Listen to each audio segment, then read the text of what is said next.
میری طرف سے تمام دیکھنے اور سننے والوں کو السلام علیکم۔ آج کی اس ویڈیو میں ہم سفر کرنے والے ہیں مغربی ایشیا یعنی مشرق وسطیٰ میں واقع اس ملک کی جہاں سے اسلام کی ابتدا ہوئی۔ مسلمانوں کو سب سے مقدس ملک سعودی عربیہ کے بارے میں دلچسپ اور عجیب و قسم کے واقعات کے ساتھ ساتھ سعودی عرب کی تاریخ پر بھی تفصیلی بات کریں گے۔ جیسے آج سے پہلے بہت کم لوگ جانتے ہوں گے، ویڈیو کا آغاز کرنے سے پہلے تمام نئے آنے والے ساتھیوں سے گزارش ہے کہ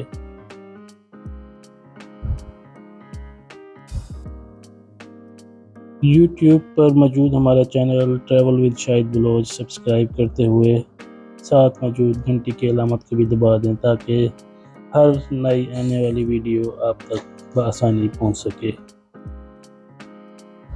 سعودی عرب کی تاریخ میں تمام دوسرے ممالک کی طرح ہزاراں سال قدیم زمانے سے زندگی کے وجود کی علامتوں کو ظاہر کرتی ہے۔ یوں سعودی عرب کی تاریخ دو حصوں پر محیط ہے، ایک اسلام سے پہلے کی زندگی اور دوسرا اسلام کے بعد کی زندگی۔ بت پرستوں کے دور میں اللہ پاک نے پیارے محبوب مصطفیٰ صلی اللہ علیہ وسلم کو عرب کی سرزمین مکہ میں القریش کے خاندان بنو ہاشم قبیلے میں ابو مطلب کے گھر ان کے بیٹے عبداللہ کے ہاں دین مکمل کرنے کے لیے پیدا فرمایا۔ اس دور میں مکہ وہی جگہ تھی جسے آج کا مکہ کہا جاتا ہے، اور جب نبی پاک صلی اللہ علیہ وسلم نے کافروں سے تنگ آ کر یثرب کی طرف ہجرت کی تو زمین کو چار چاند لگا دیے۔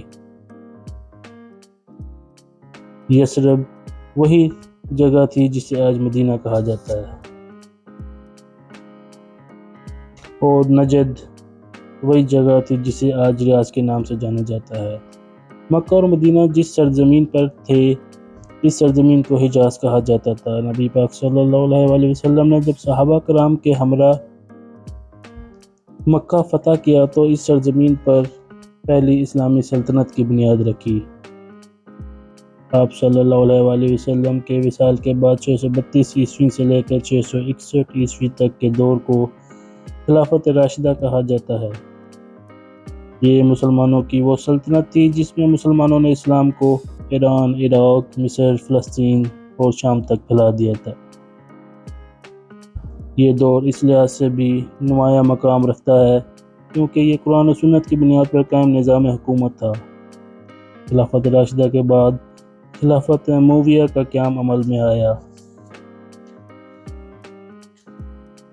یہ خلافت 661 ہجری سے 750 عیسوی تک برقرار رہی۔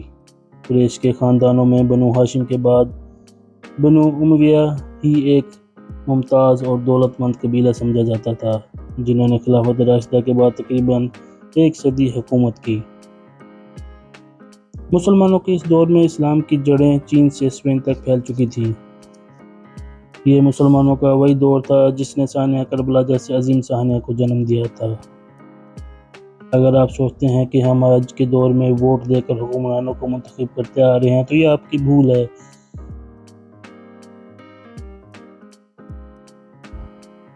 کیونکہ عوام کی رائے سے حکمران منتخب خلافت راشدہ سے ہوتا چلا آ رہا ہے۔ ابو سفیان کے بیٹے امیر معاویہ کو حضرت عمر فاروق کے دور میں دمشق کا گورنر بنا کر بھیجا گیا تھا، اور حضرت عثمان کے دور میں پورے صوبے شام کے گورنر بنا دیے گئے تھے۔ حضرت عثمان رضی اللہ تعالیٰ عنہ کی شہادت کے بعد 35 ہجری سے امیر معاویہ نے قصاص سے عثمان کی آواز اٹھائی اور مرکزی حکومت سے علیحدہ ہو گئے۔ جنگ صفین کے بعد مسلم حکومت دو حصوں میں تقسیم ہو گئی، آدھی خلافت حضرت علی کے پاس رہی اور آدھی بادشاہت امیر معاویہ کے پاس چلی گئی۔ حضرت علی کی شہادت کے بعد حضرت حسین خود حکومت سے دستبردار ہو گئے، جس کے بعد امیر معاویہ مکمل اسلامی ریاست کے بادشاہ مقرر ہوئے۔ اس سے پہلے کسی بھی خلیفہ نے اپنے بیٹے کو جانشین مقرر نہیں کیا تھا۔ جب امیر معاویہ نے اپنے بیٹے یزید کو جانشین مقرر کیا تو اسلام کے سب سے بڑے سہانے نے جنم لیا۔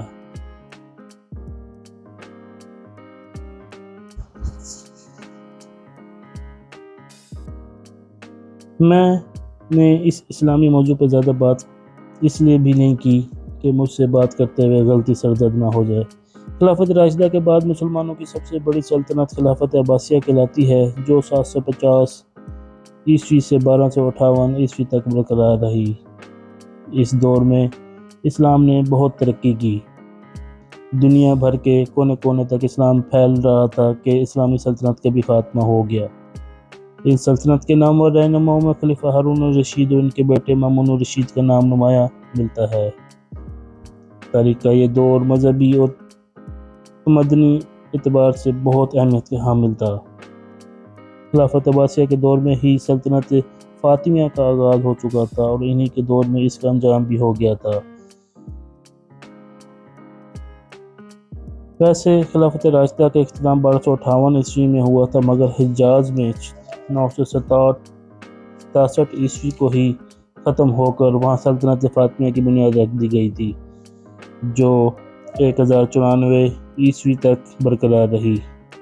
1094 عیسوی کے بعد 1274 عیسوی تک حجاز پر ایوبی سلطنت کا دورہ رہا۔ اس سلطنت کے رنگین دور میں سلطان صلاح الدین ایوبی کا نام سر فہرست ہے۔ سلطان کی وفات کے بعد سلطنت سلطان کے بیٹوں میں تقسیم ہو گئی، جو سلطان کے بھائی نے بعد میں مکمل ہتھیا لیا اور یہ سلطنت زوال کا شکار ہو گئی۔ 1254 سے لے کر 1517 عیسوی تک حجاز سلطنت مملوک کے قبضے میں رہا۔ سلطنت مملوک کا خاتمہ اس وقت ہوا جب عثمانیوں نے مقرر مصر کو فتح کر لیا، کیونکہ مصر سلطنت مملوک کا گڑھ تھا۔ لہٰذا اس سلطنت کے خاتمے کے ساتھ ہی عثمانیوں نے حجاز کو اپنے قبضے میں لے لیا۔ سعودی عرب دنیا کا وہ واحد ملک ہے جس کا نام 2 صدیوں پہلے پیدا ہونے والے ایک حکمران کے نام پر رکھا گیا۔ سعودی عرب کا وجود 17ویں صدی کے وسط میں عرب کے وسط سے شروع ہوا۔ محمد بن سعود اور معروف سیاسی شخصیت عبدالوہاب دونوں مل کر ایک نئی سیاسی طاقت کے طور پر ابھرے تھے۔ اگلے 150 سالوں تک آل سعود کی قسمت کا ستارہ طلوع و غروب ہوتا رہا، جس کے دوران ان کے مصر اور سلطنت عثمانیہ اور دیگر عرب خاندانوں سے تصادم ہوتے رہے۔ عثمانیوں کے دور میں نجد کے علاقوں میں سعود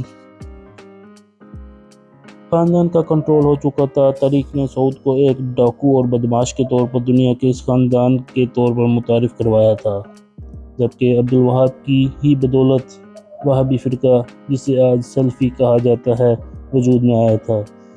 19ویں صدی میں جب عثمانیہ اپنے زوال کا شکار ہوئے، اس عرصے میں سعود خاندان کے سپوت عبدالعزیز نے نجد کے علاوہ حجاز کے ان علاقوں پر بھی قبضہ کر لیا جس میں مکہ مدینہ شہر آتے ہیں۔ عبدالعزیز بن سعود کی طاقت میں اس طرح بھی اضافہ ہوا کیونکہ اس نے سلطنت عثمانیہ کے خاتمے کے بعد اس کے وہاں بااثر قبیلوں کے سرداروں کی بیٹیوں سے شادی کر لی تھی۔ آج اس کے خاندان کی تعداد 25,000 کے قریب ہے، جبکہ اثر و رسوخ رکھنے والے شہزادوں کی تعداد 200 سے زائد بتائی جاتی ہے۔ 1920 میں ترکوں نے معاہدہ سیورے کیا، جس میں ان علاقوں میں امن و امان قائم رکھنے کا وعدہ کیا گیا۔ دوسری طرف ترکی میں مصطفی کمال نے آزاد ریاست کا اعلان کر دیا۔ 1916 سے 1925 تک مملکت حجاز کے نام سے قائم ہونے والی اس ماتحت حکومت نے 1925 سے ایک الگ حکومت کی بنیاد ڈال رکھی تھی، جس کے بادشاہ عبدالعزیز مقرر ہوئے۔ 20 مئی 1927 کو معاہدہ جدہ کے مطابق برطانیہ نے تمام مقبوضہ علاقوں کو، جو اس وقت حجاز نجد کہلاتے تھے، سب پر عبدالعزیز بن سعود کی بادشاہت کو قبول کر لیا۔ 1932 میں حکومت برطانیہ کی رضامندی حاصل کرتے ہوئے مملکت حجاز و نجد کا نام تبدیل کرتے ہوئے مملکت سعودی عربیہ رکھ دیا گیا۔ مارچ 1938 میں تیل کی دریافت کے بعد آمدنی نے ملک کو معاشی طور پر استحکام بخشا اور ہر طرف خوشحالی کا دورہ ہونے لگا۔ 24 اکتوبر 1945 کو سعودی عرب نے اقوام متحدہ کی رکنیت حاصل کر لی۔ 31 جنوری 1992 کو سعودی عرب کے آئین کے طور پر منظور کیے گئے، جس میں یہ واضح کیا گیا کہ سعودی عرب کے پہلے بادشاہ عبدالعزیز کے خاندان کی ہی حکومت رہے گی۔ ملک میں کوئی تسلیم شدہ سیاسی جماعت نہ ہے اور نہ ہی ملک میں عام انتخابات ہوتے ہیں۔ سعودی عرب جزیرہ نما عرب کے 80% رقبے پر پھیلا ہوا سب سے بڑا ملک ہے۔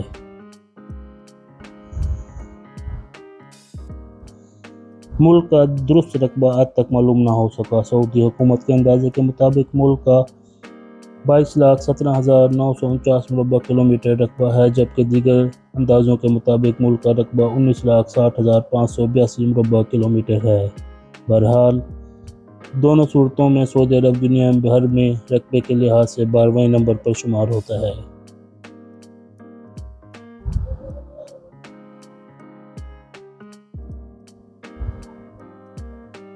سعودی عرب 3 کروڑ 30 لاکھ آبادی کے ساتھ دنیا کا 40ویں نمبر پر آنے والا بڑا ملک ہے۔ ملک کی 90% آبادی عربی نسل سے تعلق رکھتی ہے، جبکہ 10% افریقی عرب نسل سے تعلق رکھتے ہیں۔ عربی ملک کی سرکاری زبان ہے، جبکہ ہندی، اردو، پنجابی، پشتو، مراٹھی، تامل، سندھی، بلوچی دیگر زبانوں میں زیادہ بولے جانے والی زبانیں ہیں۔ کیونکہ سعودی عرب میں 70 لاکھ کے قریب غیر ملکی بھی روزگار کے سلسلے میں وہاں پہ رہائش پذیر ہیں اور یہ زبانیں ان کے حساب سے بولی جاتی ہیں۔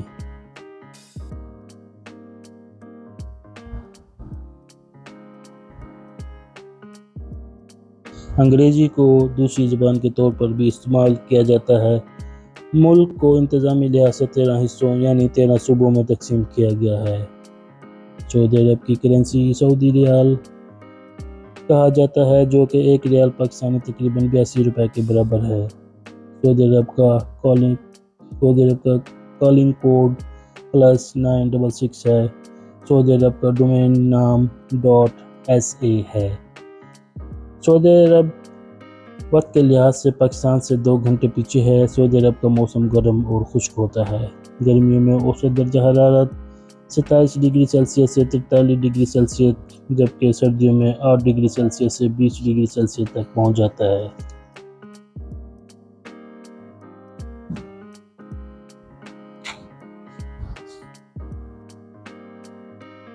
موسم سرما میں بلند پہاڑی علاقوں پر کبھی کبھار برف باری ہو جاتی ہے، تاہم مستقل بنیادوں پر برف باری نہیں ہوتی۔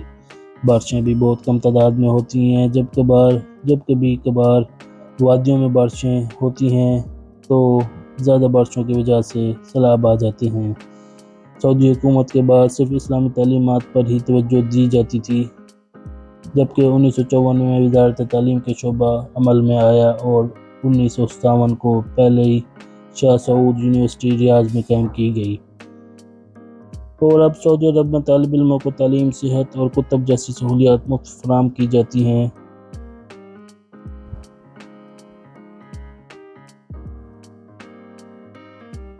فٹ بال سعودی عرب کا قومی اور شوق سے کھیلے جانے والا کھیل ہے۔ سعودی عرب کی ٹیم مسلسل 4 بار ورلڈ کپ اور 6 بار ایشیائی کپ کے لیے کوالیفائی کرنے کے باعث عالمی سطح پر مانی جاتی ہے۔ اس کے علاوہ سعودی فٹ بال ٹیم 3 دفعہ ایشین چیمپئن اور 2 دفعہ فائنل میں شکست کھا چکی ہے۔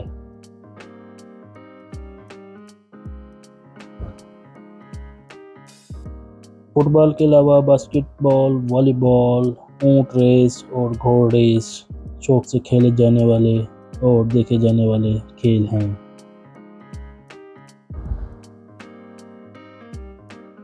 سعودی حکومت کے قیام کے بعد یہاں پر شراب بیچنے اور پینے پر پابندی عائد کر دی گئی تھی۔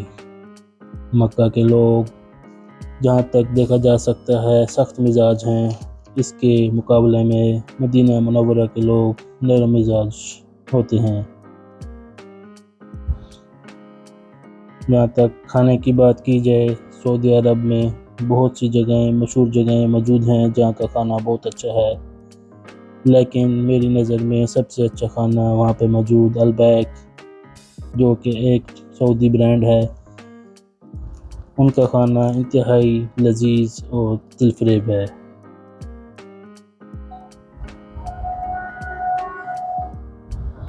جہاں تک بات کی جائے سعودی عرب کے محل وقوع کی، تو سعودی عرب کے مشرق میں متحدہ عرب امارات واقع ہے، جبکہ مغرب میں بحر قلزم، شمال مشرق میں کویت، بحرین، قطر، شمال میں عراق، شمال مغرب میں اردن، جنوب مشرق میں عمان، جنوب میں یمن اور جنوب مغرب میں خلیج فارس موجود ہے۔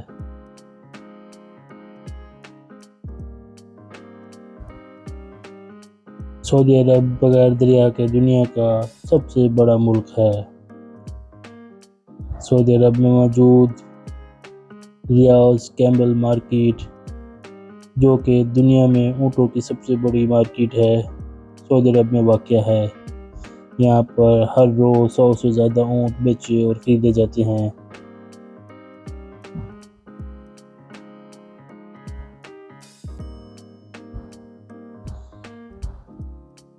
یہاں تک کہ جب سعودی شہزادے کبھی کبھار پاکستان آتے ہیں تو صحرائے چولستان، جو کہ بہاولپور میں واقع ہے، وہاں پہ سیر کے لیے جاتے ہیں اور اپنی پسند کے اونٹ دیکھ کر انہیں پرچیز کرتے ہیں۔ اونٹوں کے بے حد شوقین سعودی شہزادے۔ اسی طرح کافیاں کئی قسم کی وہاں پہ موجود ہے، لیکن گیوا کافی، جو کہ ایک مشہور سوغات ہے، وہاں پہ مہمانوں کے بطور مہمان نوازی بھی پیش کی جاتی ہے۔ سعودی عرب کے قانون کے مطابق قتل کا بدلہ قتل اور چوری کے بدلے ہاتھ کاٹ دی جاتی ہیں۔ کسی بھی غیر ملکی کو سعودی شہریت حاصل نہیں کر سکتا اور نہ ہی مقدس مقامات پر جانے کی اس کو اجازت ہوتی ہے۔ سعودی عرب کا دارالحکومت ریاض ہے، جو کہ سعودی عرب کا سب سے بڑا شہر ہے۔ یہاں پر 20% لوکل عوام جو کہ محنت مزدوری کرتی ہے اور 80% غیر ملکی ہیں جو کہ روزی روٹی کمانے کی خاطر سعودی عرب میں قیام پذیر ہیں۔ جہاں تک بات کی جائے سعودی عرب کے رقبے کی، تو اس کا 95% رقبہ صحرائی ہے، جو کہ نیم صحرا اور صحرا دونوں پر مشتمل ہے۔ دوستو، آج ہم نے بذریعہ جہاز دبئی سے سعودی عرب کا سفر کیا۔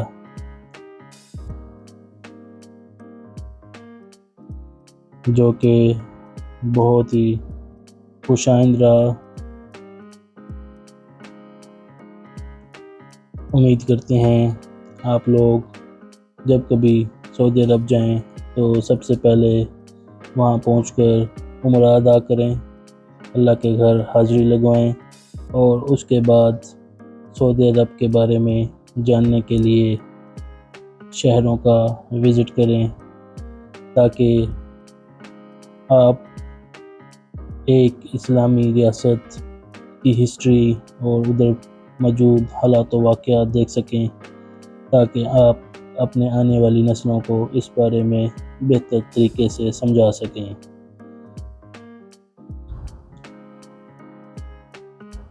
ویڈیو دیکھنے کے لیے بہت شکریہ۔ اگر ویڈیو پسند آئے اور معلومات پسند آئیں تو بندہ ناچیز کو اپنی دعاؤں میں یاد رکھیے گا،